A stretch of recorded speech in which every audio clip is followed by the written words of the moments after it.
Hello and welcome again to another episode of One Starfish, where our mission and our vision is to help change the world one starfish or one person at a time. Make sure to rate, review, subscribe, share, all the stuff so we can get the word out. I'm really excited to be hanging out here with Jessica Ryder, good friend. She lives in Missouri. She runs a few different companies. We're just chatting a little bit before we come on air. In the camping world, I'm going to say, actually, she got into this space in personal development in 2019. So not actually that long ago. Tell our listeners a little bit about what got you into it, why you even started in that journey, where it's kind of taken you, and thanks so much for spending some time with us today. Yeah, absolutely. Well, thank you for having me. I am so inspired by you and everything that you put out. I love your story. And so when you put the message out, I thought, well, okay, let me see if I can add anything of value. So as you said, in 2019, I guess I got the self-improvement bug that people get. But the truth is, it had started before that. When I was 16, I was in a pretty decent car accident. And I say car accident loosely. I was hit by a car while I was trying to help somebody that had gotten run off the road. My nature is to put my head down and work.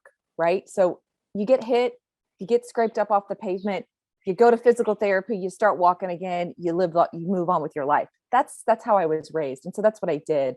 And I worked hard and I did things, and I, became I was in the financial services industry. I was in the mortgage industry. I did, a lot of sales early on in my career. And then when I was 28, I crashed because I was working so hard. And I went to the hospital one Thursday evening, with a stroke-like symptoms at 28.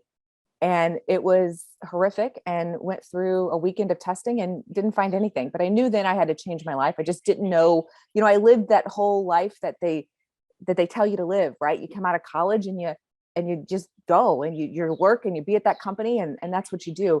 I didn't know any different, but at 28, and one of the biggest things that helped me whenever I was coming out of that crash that I had is my husband had been telling me for years that I needed to get outdoors, but we were camping in a tent. And I'm like, this stinks. Like, this is work. I don't like this. So when I started to make changes after that crash, one of the changes I made was, I changed my career.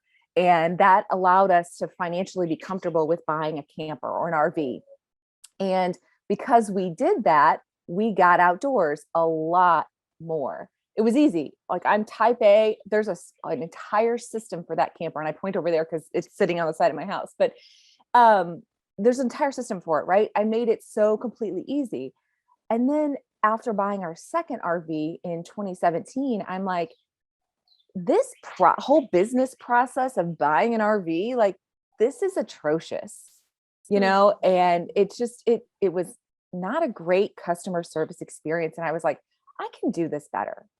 And so in 2019, I said, okay, I'm going to just jump in, both feet, let's go. Had no idea what I was doing, signed up for a camper show here in St. Louis, an RV show, and then went, oh, what am I going to sell?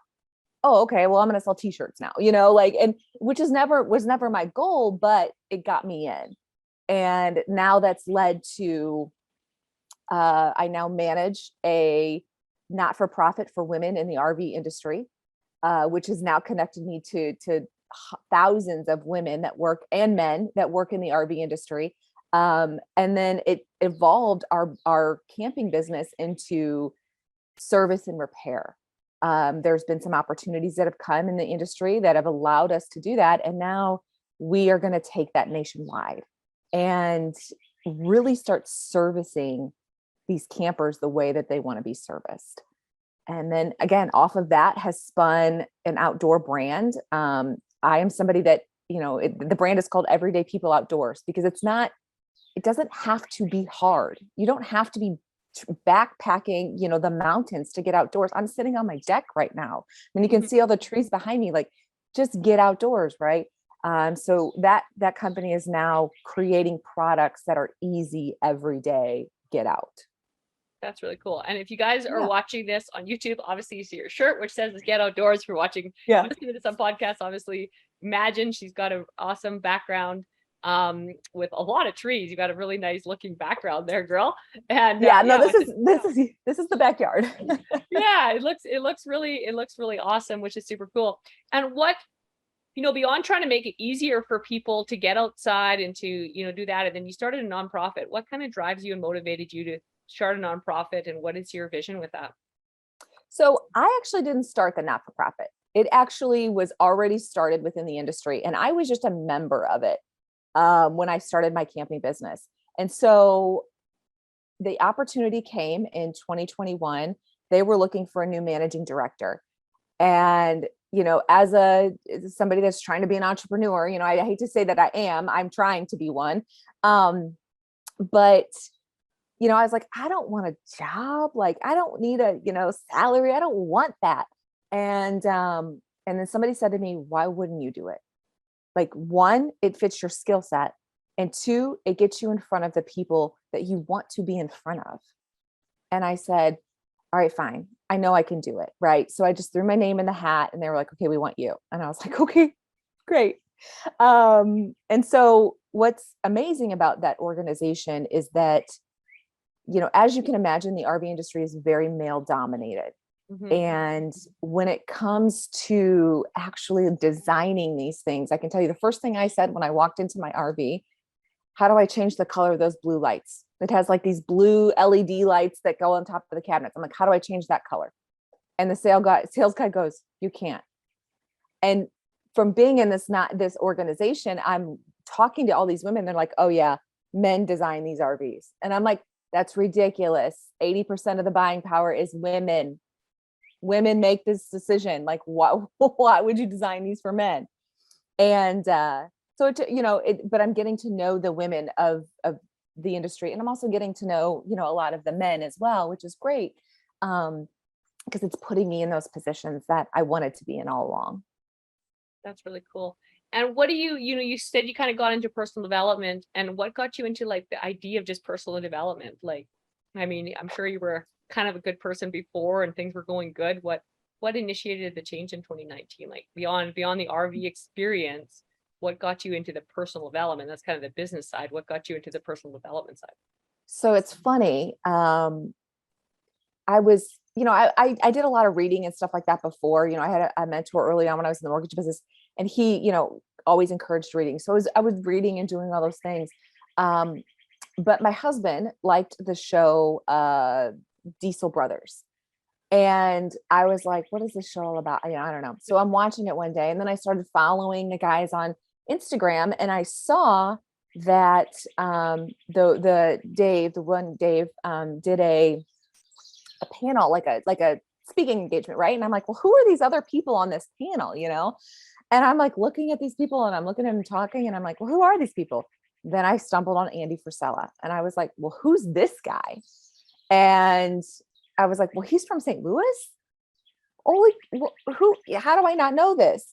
Well, guess what? I've been a customer of Supplement Superstore for years, but never knew who owned it. So then started kind of doing that back, story and history and learning. And then I was like, oh, okay, this guy has a lot of good information, so it started listening to his podcast and understanding, and then got into Arate and started doing 75 hard. And then just kind of, it's snowballed from there. Right. And you meet Ed and start finding out all these other people, and Dr. Joe Dispenza, and, all that kind of stuff. And you start putting the two and two together, and you're like, oh, this makes total sense for how your life is working.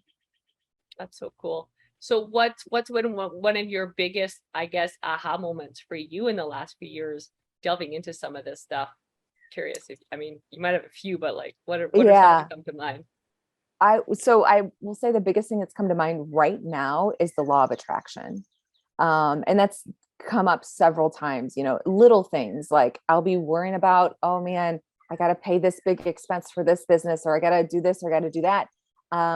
And then I'll go for a walk, because the outdoors is what calms my anxiety. It also sparks new creativity for me. And I'll be walking, and I'll see a penny, and I'm like, okay, got it. you got this, we'll be okay. But recently I actually just had this happen, Tuesday, this kind of revelation. Um, so the last couple of months, I've really pushed myself out of my comfort zone, right? I'm talking to business brokers about buying other businesses. I'm talking, I'm negotiating multi-million dollar contracts. I'm doing these things for different businesses that I'm a part of. And it's it feels it doesn't feel out of the norm for me, but my body knows it's out of the norm. So, I went to like Ed's event in North Carolina, and then I went to Women in Business, and then that Arate networking event we had. And, I'm pushing myself out of that comfort zone, but my body is like, no, girl, like we don't do that. No. So what it was doing to me is making me judge those events and starting to judge people and feel kind of those jealousy things start bubbling up again. And listen, the past 2 or 3 weeks, I'm getting shivers, girl. It's awesome. Right? Like I've been so frustrated because it's like I'm pounding this wall, right? I'm being pulled in 2 different directions. And I'm like, this is ridiculous. Just get out of my head. Just get out, And then I realized, no, this is what it is. I was pushing myself. I was getting out of that comfort zone, and my body's going, hold on, wait a second. We don't do that. And then now I'm in the process of, okay, now I have to set that next bar. Okay, now body, this is where we're at. This is what we do. And cool. Build from there. And, I love that you're touching on this, because I think, like, I know I went through it a few times, and I think a lot of people do. And then they think, well, you know what, maybe those just aren't for me. And that's the thing. How can you, like, for listeners that are listening to this, how can they help themselves, I guess, tell the difference between, like, maybe this isn't something we should do to something, what we want to push through? And how could you tell the difference between the two? Is there something that kind of comes to mind as far as that goes? So for me, I think the biggest thing is my vision is so big that it pulls me.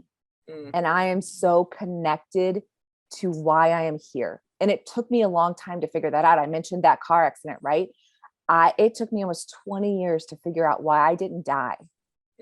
I mean, because I should have died. Somebody hit me physically going 55 miles an hour. Yeah, I woke up under the tailpipe of this van, right? I probably should not have walked away from that. I mean, I had a couple minor injuries, major, I guess. Bones were sticking out of my leg. But again, I got up and walked. What happened, minor injuries. Exactly. Yeah. But it took me almost 20 years to figure out, why did I live? Because so many other people get hit by cars and they die.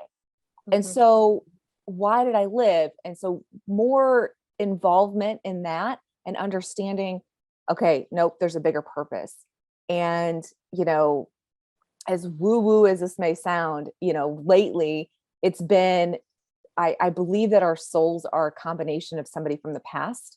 And one of the things that I've really been diving into is actually my great-grandfather. So I am named after him. His name was Jess. And he was just a mean old cuss, man. I mean, just a mean old guy. Went to prison for bootlegging, like whole 9 yards, right? And, I had a conversation with somebody the other day, and I said, what if I'm the representation of him, but I'm here to do the good that he never could have done? So I have that side of me that's that mean, that hard, that tough, that competitor, but I'm here to do the good. And so it's been digging out that purpose. And for me, I know that I'm here to shift. I'm here to make that shift. Our world right now is going through a shift. And I know that I may not be the biggest voice, but I am supposed to be a voice and a shifter in that. And so to answer your question, constantly coming back to that, constantly coming back to, nope, the vision is this, I will get there. We just had to keep putting one foot in front of the other. I think true. That's so good. So, like, it took you 20 years to figure out your purpose and your vision. Yeah. What was a catalyst in trying to, like, actually getting to that point that you did figure it out? And I think listeners, like, everyone that's listening to this podcast, because everyone, I believe, alive is here for a purpose and here for a reason. And many people don't necessarily know what it is. So what got you into knowing that, so you had something that could pull you through those uncomfortable moments to make that change, to make that difference, and all the stuff we just talked about? What kind of shifted for you in 20 years? Like, that's a while. So It's a what? long time. Again, Yeah. I mentioned I'm stubborn, and it takes me a while to realize It doesn't have to things. take you 20 years, It listeners. does not have to take you 20 years. But for me, I started to have panic attacks in my early 20s. And then, it's so bad that like I would be curled up in the shower screaming at the top of my lungs, Hmm. not understanding, where my husband, would have to come in and physically get me out of the shower and hold me until I calmed down. And Hmm. so I've always had a really bad relationship with death. And it's not the spiritual thing, it's the physicality of it, right? My brain thinks logistically and the processes and things like that. So logistically I couldn't figure it out. And so after, I'd done years of church and trying to find connection there, well, of course, then, just my nature, they throw me on the church board, and then that turns into drama, and I'm like, I'm out, I can't do this drama, all those kind of things happen. But I just kind of roll through it all. But it was in my early 30s when I started to ask, okay, why am I here? What is the purpose? And then I found my peace in the outdoors. I started to just go and sit and listen. And can I say that, a big thing ever shifted and I heard God's voice? I don't think so. Lights coming from the sky. Right. Like there was none of that to what I remember, but I find it in the littlest things. Right. So, where I live here, again, if you're watching on YouTube, you can see all the trees and everything, but we have a ton of cardinal birds. Right. And we have a new one lately, and he's super red and his beak is just this yellow orange, and he's new. And I'm like, why are you here?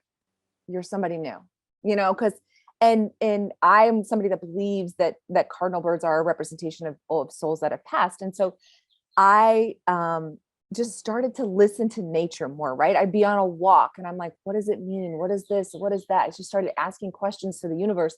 And then all of a sudden, a deer would cross my path, or I would see, there'd be a beautiful sunrise. And I'm like, okay, all right, let me just listen to that. And that really calmed my anxiety, but started to make me realize that there was more. What am I here to do? And then I began to realize that like I have a very old soul, a very old soul. I laugh because I think, so many people put on their vision boards like these Ferraris and these awesome thing, cool cars. And I'm like, no, I'll take the 1930 mobster mobile. Like that's what I want.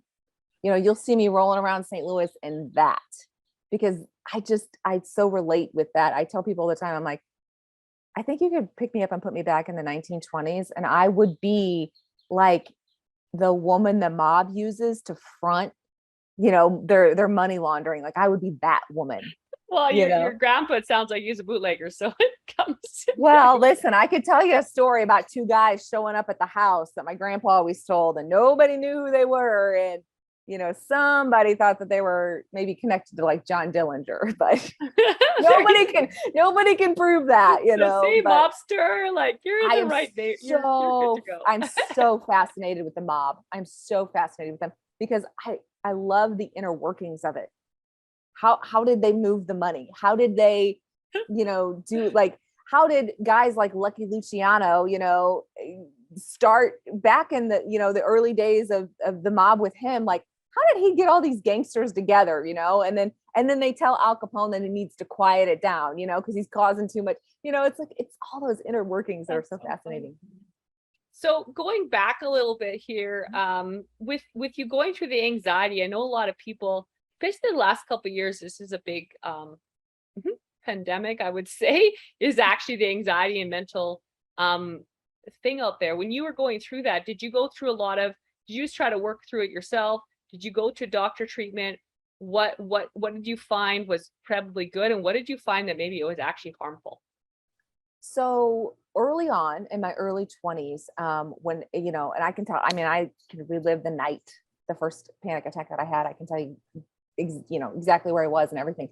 But so soon after that, my parents were like, well, maybe we never allowed you to deal with your car accident. You should go do that. So I did try some psychology work, and for me, it did not work. And simply because I sat in that room and went, I can tell you anything that I want to tell you. Mm-hmm. Unless you're with somebody, again, my opinion, but unless you're with somebody that can truly pull out the BS, which the woman that I went to was not that person, mm-hmm. I don't think it can work.